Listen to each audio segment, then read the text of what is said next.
treat. A true master of horror, Mr. Tom Holland.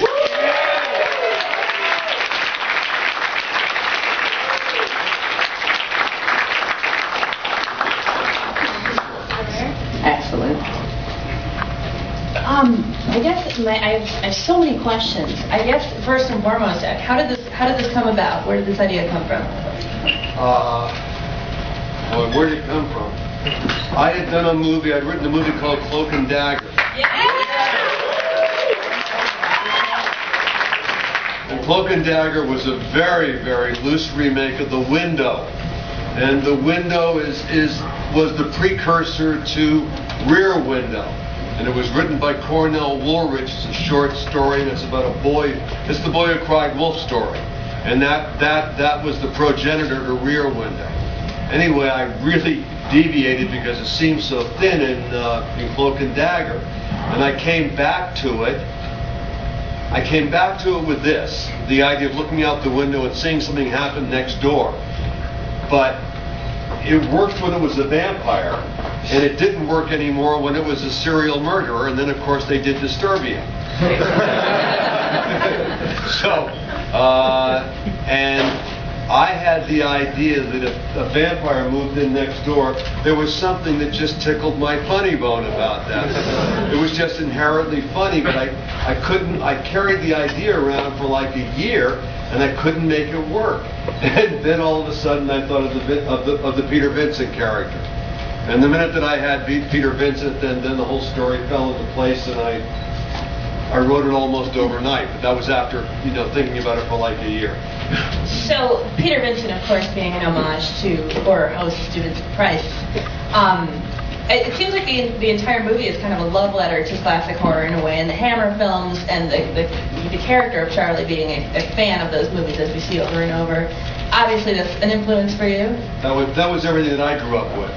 I grew up with the Hammer horror films and Incubus, which was the low budget version, English version, and all the AIP stuff. And this was my memory of it.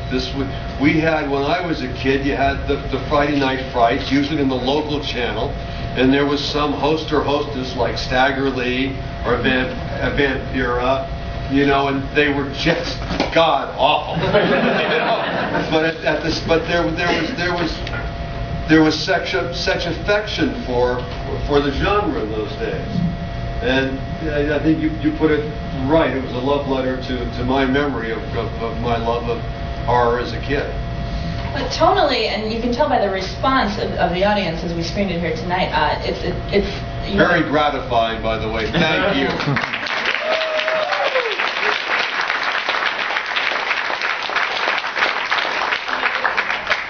For a movie in this genre, it has a lot of warmth and a lot of humor.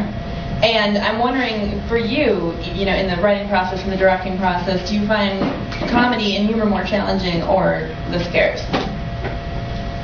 Oh boy, I think that every project is its own, and I think that if you have something that comes from the heart, like Fright Night or Juno, those are both personal works. I mean, they're not commercially calculated. It's a miracle that this got done. I think it was only because I was so hot as a screenwriter at the time, and this was the piece of filler at Columbia. They were all concentrated on the big films like Perfect. That seriously was the film that was going on at the same time that they thought was going to be the huge hit. And this was the throwaway. This was to fill a slot. The money they spent on this was nothing. It was $9 million at the time. And Guy McElwain, God rest his soul because he's passed away now, Guy said, "Oh my God, I'm afraid my whole time at Columbia, what I'm going to be known for is Fright Night." But tell me a little bit about, so it was $9 million at the time. Tell me a little bit about the shoot. Do you remember how long it was? I think it was 42 days, and I think that took place over the Christmas holidays too. I actually think the effects are amazing. Well, I really lucked out. I had an extraordinary group of guys and girls. It's the Ghostbusters crew. It's Richard Edlund just as they have finished Ghostbusters. So they tried all this stuff. Yeah. And they failed, and they went back and they shot and they reshot and did everything on a huge budget picture, Ghostbusters.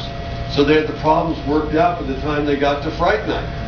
And it was an extraordinarily talented group of guys. It was, some of you will know him, Steve Johnson. It was Randy Cook.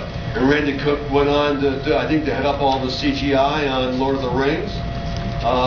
He was the sculptor on the vampire the monster that hits Roddy on the bottom of the stairway. Thane, who was the guy, the captain of fire at the time, CGI fire.